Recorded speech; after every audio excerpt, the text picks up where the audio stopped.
Welcome to the Mindset on Resilience podcast. I am your host, Daniel Truelove, and I'm so excited to bring you another episode with an amazing guest. Today's guest needs no introduction. He's done absolutely amazing things, not only in his personal life, but also in his professional career. He's an amazing man, husband, father, and educator. And I'm excited to have this conversation with him about his journey. And so, welcome today, Dr. Stephen Hammock. Hey, I appreciate you having me on. Delighted to be here and excited to engage in conversation with you. I know it's going to be something that will hopefully bring some value to those that listen. And, you always want to engage in things that you leave with more insight and a little more depth to your character and your person as well. So I'm excited about it. Well, I'm excited as well. I want to start here because a lot of people may be wondering who is Dr. Hammock, and I wanted to start right there. Tell us a little bit about what it is that you do. What is your current role?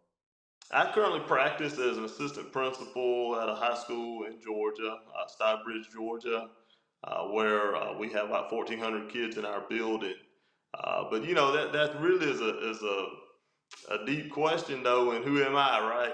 We could go on and on and on about that, and I think sometimes the challenge really is to not be defined by a position or role that you have, but rather to continue to learn about yourself, who you want to be, where you're at, and then how that feeds and lends itself to whatever it is you're doing professionally.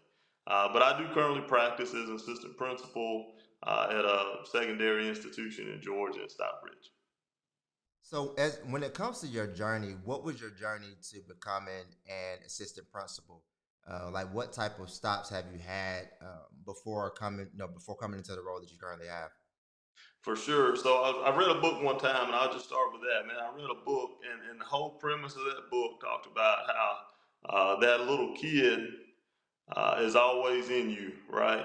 I mean, that iteration of you is always in there, no matter how you develop, no matter how you grow, that person is there. And so, like most of us, when we get to a point where we finish high school and you start to look at, well, what's life going to be like for me after high school? Is it military? Is it going straight into the workforce? Is it going to be college? If it is workforce or college or even military, what does that look like? Which branch? What profession, which college. And so when I was trying to answer those questions for myself, I really came back to trying to identify who my role models were. And what I quickly realized is that, outside of family and our pastor, the folks who had the most impact on me and who I looked up to the most were teachers and coaches, or teachers or coaches, or both. And so for me, it was a real easy decision in terms of where I wanted to practice and what I wanted to lean into being education. And I was a high school athlete as well, and so I wanted to be involved in that. I wanted to give back in that capacity. And so that walk kind of led me to go to a junior college, which I'm glad I had that opportunity because it's different, right? Junior colleges are different. Four-year institutions are different. HBCUs are different. And so it's all about looking in the mirror and trying to figure out what interests and pursuits and aspirations you have, and then lining that up with whatever pathway you ultimately go down. And so, first to JUCO, Gordon State College, and then to a 4-year at Columbus State College, majoring in history and secondary education. And I guess the quick rundown of that is, so I start teaching and I start coaching, and very fulfilling experience for me. But I think, as often is the case, especially with me in my walk, always trying to figure out, well, what's my next going to be?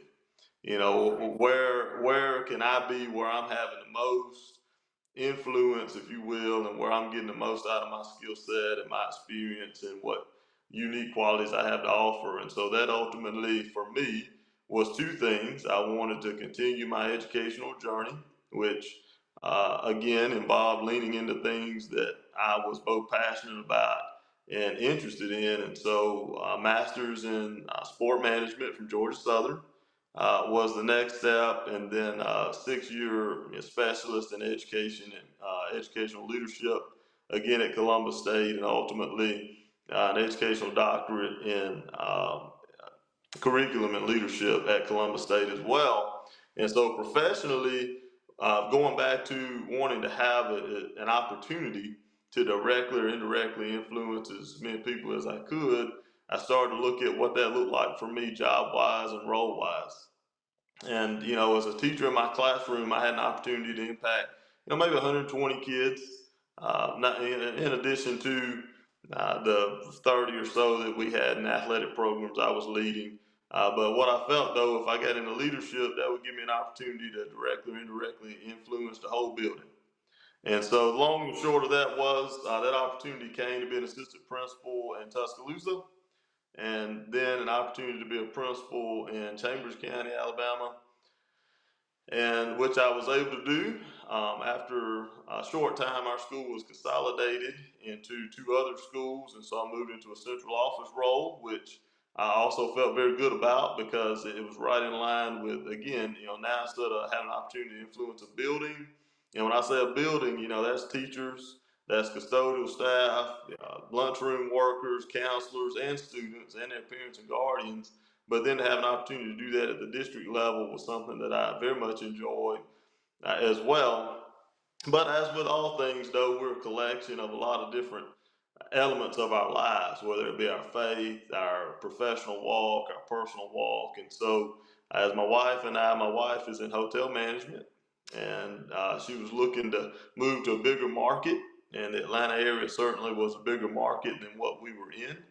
And so, from a personal standpoint, we moved to Metro Atlanta, where we currently are in practice. And for me, the opportunity came to be an assistant principal again at a fairly large high school, which even still, given the thing, I spent my whole career teaching at the high school level, but had not had an opportunity to be in leadership at the high school level. So this current placement gave me an opportunity to do that as well. So it just fit.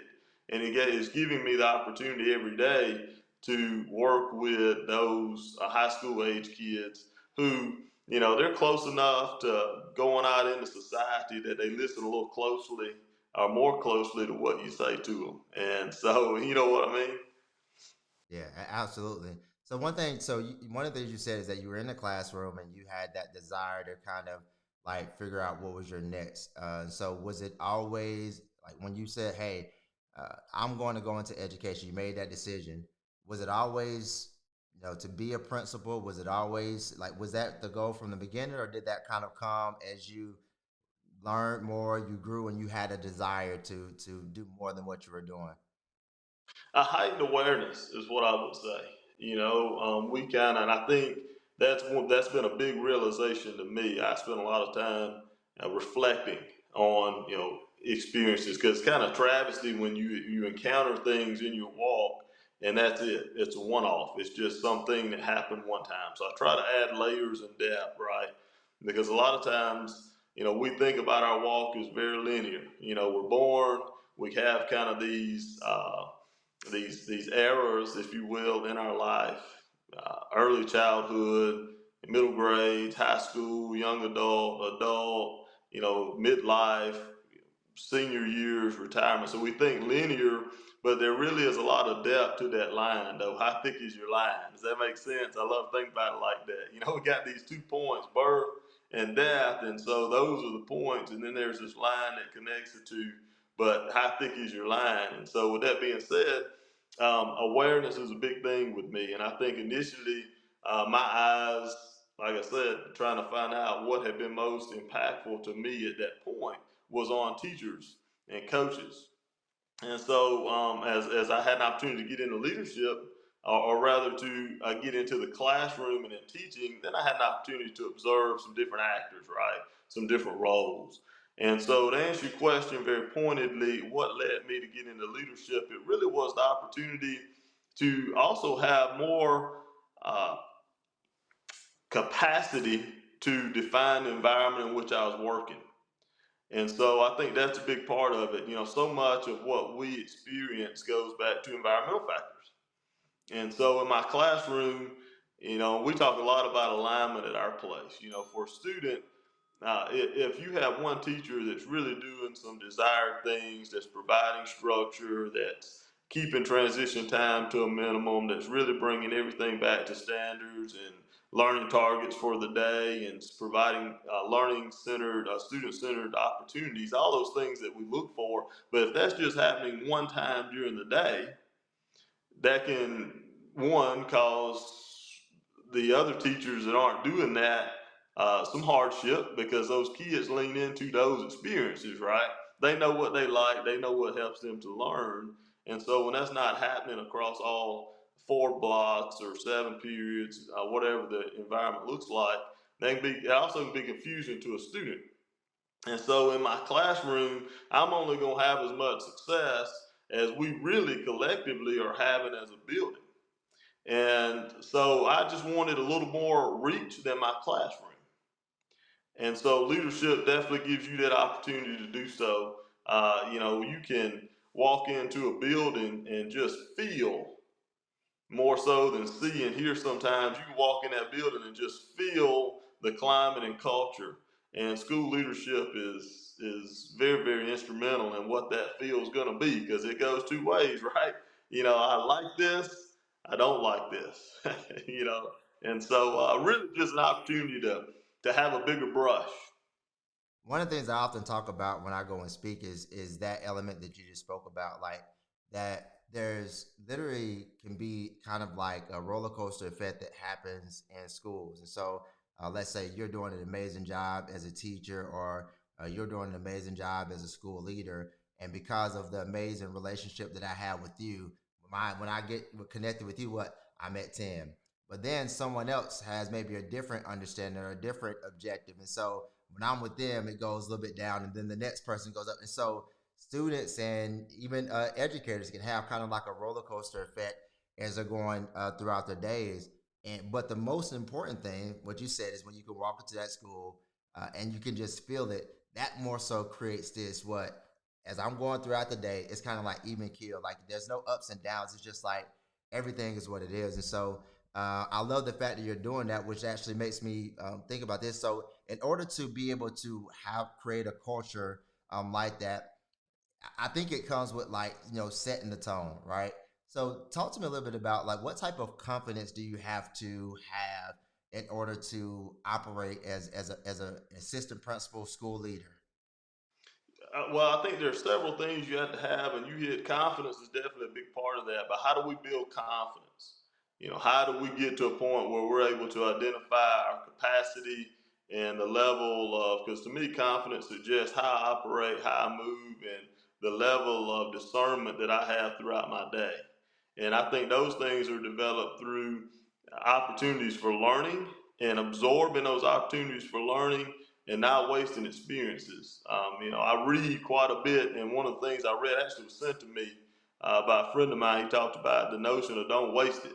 Whatever happens to you, good, bad, or otherwise, don't waste it. We're either going to use it to drive our next step, or we're going to use it to, celebrate whatever the situation was. And so I think that's a big part of this whole thing, is to not waste the experiences that we have, because that's a huge component of building confidence. Is that piece. The other piece, I think, Nelson Mandela talked about humility. Being humble enough to look in the mirror and learn from it. And so again, I can't learn as effectively as I might need to if I'm always talking. So it's important to listen and create opportunities for those that you work with to build buy-in and to have input in what it is that you're trying to create. So in this mindset, we're talking about a school culture. And so creating a school culture, it's very haphazard to go in and think that you're gonna have an idea and a vision of what you want your building to be, and we're gonna ignore all the rest. Okay, there you have to create those opportunities for individuals to give you insight, because ultimately, we is always more powerful than me. And so, we don't want to create a situation where we're trying to force feed people either. This is who we're going to be, this is where we're going to go, and, buckle up, because you will get some traction that way. But at a certain point, and I know this is coming up later in the conversation, But if I'm going in every day trying to force feed people and trying to constantly run uphill, at some point I'm going to get tired, you know.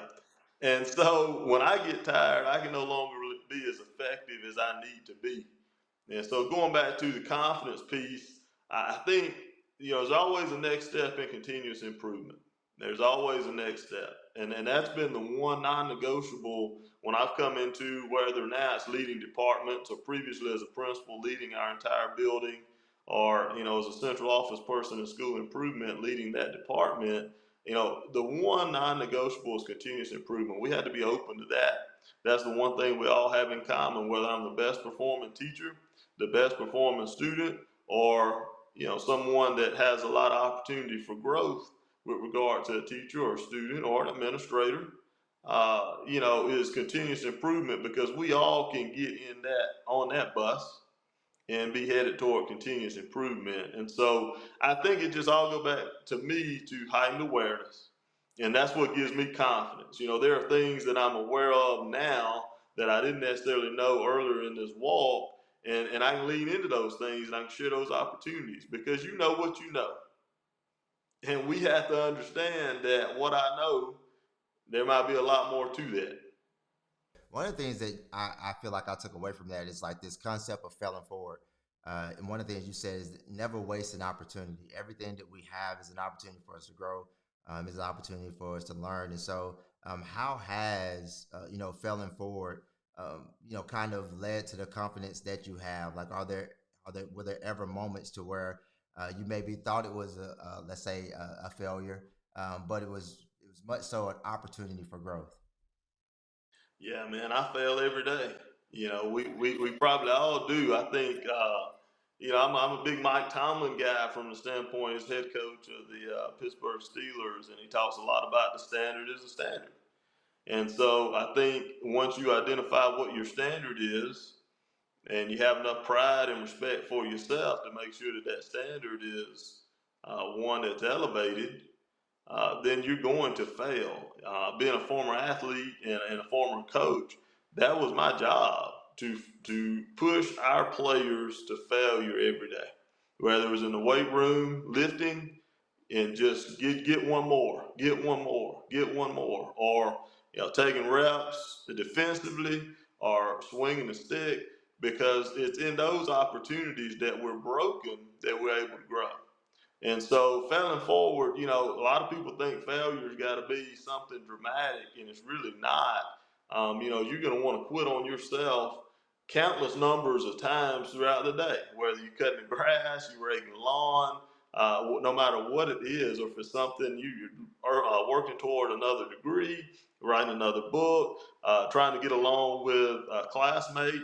We deal a lot, and we deal a lot with that in my current practice, is trying to help kids understand what success is. And I think that's a vital component to failure as well, is how can we deem something a failure when we didn't give ample attention to what success was in that situation.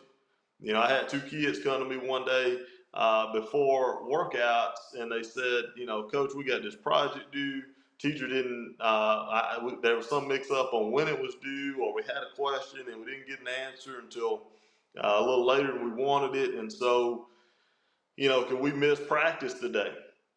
And I said, well, I think you made up in your mind what you think success is, but sometimes success isn't getting an A. Sometimes success is coming to practice, getting better, being with your teammates, enjoying each other, finishing your project. Maybe you don't get an A, maybe you get an 82 on the thing, but I think we can deem that success. And so, a lot of times you just have to spend time in defining what is success. One of my former schools, we had that acronym. FPS was our acronym. And so we came up with fervently pursuing success. And my favorite interview question that I would ask when people were trying to come to our environment and come into our culture in some role was, I'd give them our mission statement. Our mission statement would mention fervently pursuing success. And then I would ask them, what is success?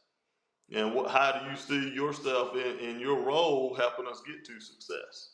So I think it's incredibly vital to define success in whatever endeavor you're going into. And then that helps you better understand failure.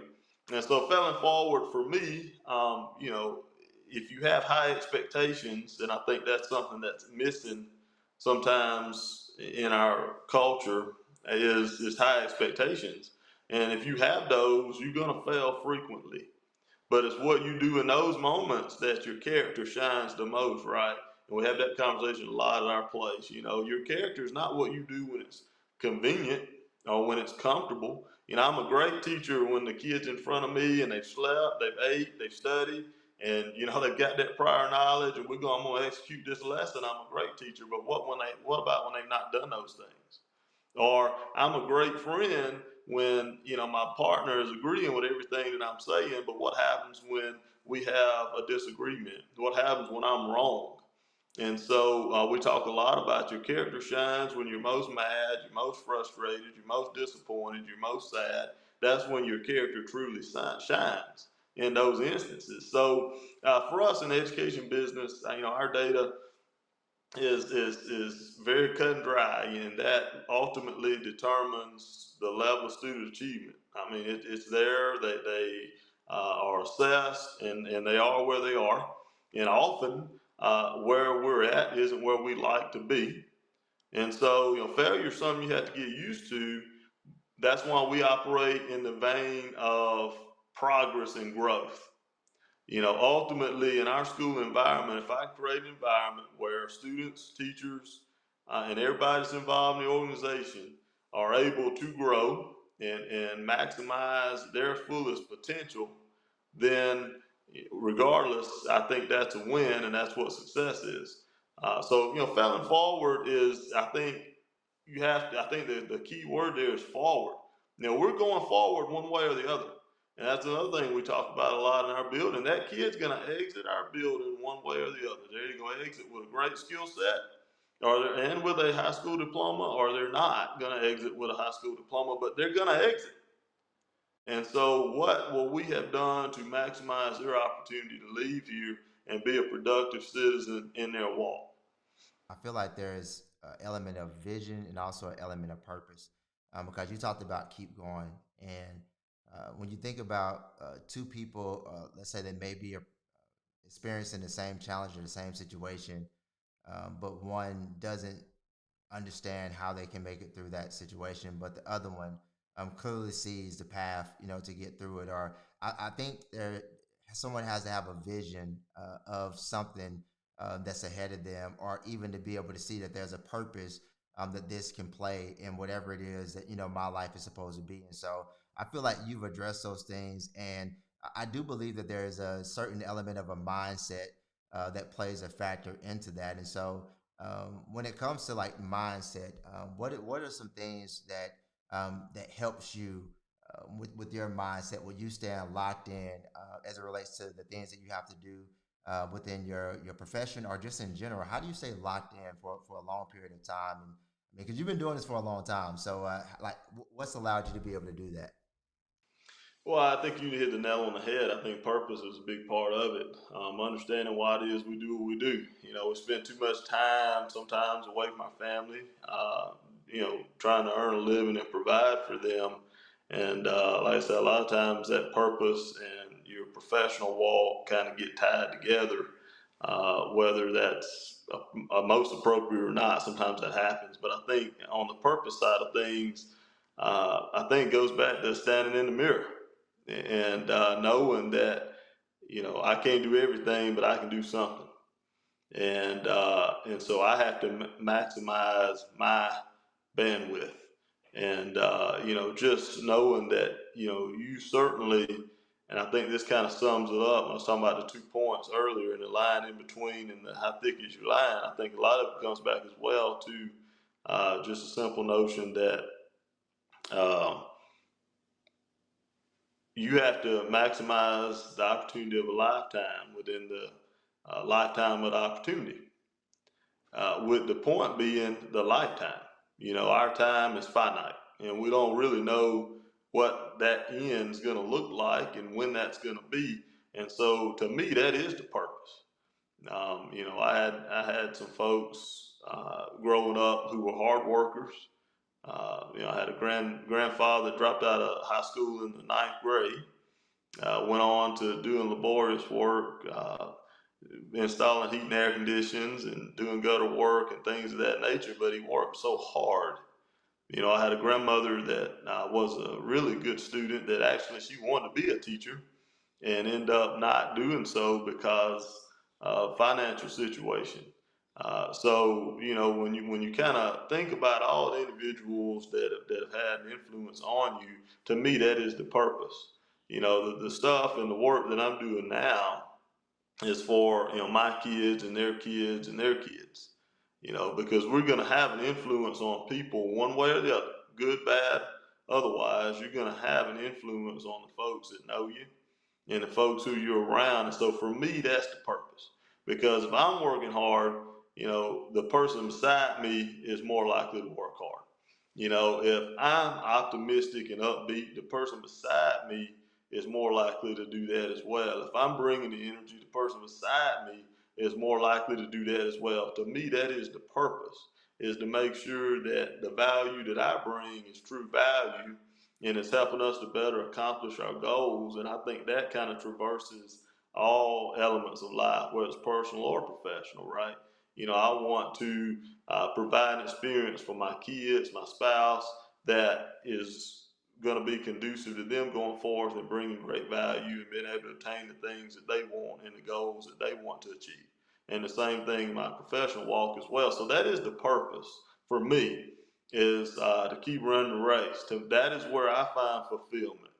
It's not enough. I saw a guy one time that had these fellas doing some push-ups. He asked them, how many can you do? They gave him a number and they knocked him out. And,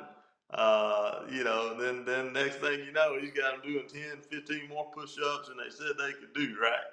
And so, that's the purpose, and finding ways to stay connected to the folks that are doing that good work. And you mentioned earlier those people is going through a tough time and somebody's got the playbook and the other person doesn't. But the one thing we are now more than ever is connected with social media and all the opportunities that technology affords. And so that's what I would urge anybody to do, is to get in that mirror, learn from it, identify where you're trying to go, and then lean into the people that's going to be able to help you get there, because it's a lot more easily obtained and it's a lot more pleasant when you're doing it with somebody. So I laugh really hard on that because I had the opportunity to speak to some students in chambers when Dr. Hammock was there, and so he's speaking about some of the stuff I did. So that's why I had a big laugh about that one. But one of the things that I want to touch on, and this is the last question I want to ask you. You touched on pushing yourself, and the question I have, because I think about mentality, mental fortitude.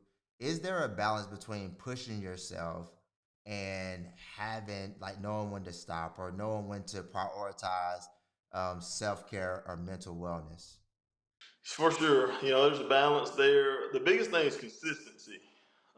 Consistency. Do it and do it and do it and do it and do it and get in your rhythm. Identify how you best work, how you best move, and do it and do it and do it and be consistent. I heard a guy talk one time. He said, when folks turn to channel 8, they want to see channel 8. They don't want to see channel 7 or channel 6. They want to see channel 8. And so what that spoke to me was consistency and being very consistent. We can all do it for one day. I had a friend, he had a tough job coming out of college. And it's a tough job, man. It was a magazine manufacturing company, and he had to, I think he was a stacker. He had to move the stacks of magazines from the end of the machine over up against the wall, and that was his job all day long. That machine filled those things up with magazines. He had to move them and move them and move them. And he said, I started out, of course, I'm looking to get paid. So I was just trying to make it through the week. And then he said, then it turned into I was just trying to make it through the day. Then I was just trying to make it through lunch. And he said, man, I left that break. And so, what I took from that, though, is we all can do something for some period of time.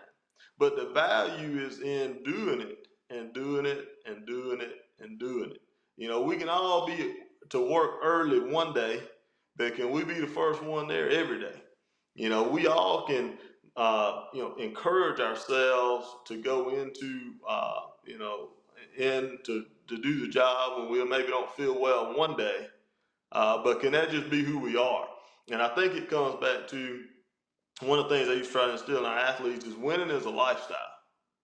Winning is a lifestyle. The stuff we're doing now, whether it's to gain muscle, gain quickness, swing the bat with more velocity, get home to first in a quicker time, or to win a game or track a ball down, the amount of focus and attention and detail and hard work, that stuff travels. Being a good teammate turns into being a good employee, being a good coworker, being a good spouse, being a good parent.